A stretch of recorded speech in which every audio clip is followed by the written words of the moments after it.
Let's eat matcha. Maura jud ni akong gift to myself usa karon sa akong payday. Kay nga no, gaulan is mukaon ta kog lami. Kanilang sa akong kaonon ay no choice. So kaonon na to atong matcha nga gipalit. Ice cream gud sa god.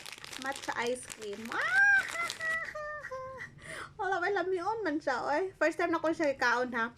Basta mga wala pa na ako nakaon ako dyan siya kaonon. First time na ko siya nakaon. May matcha bar. Alam.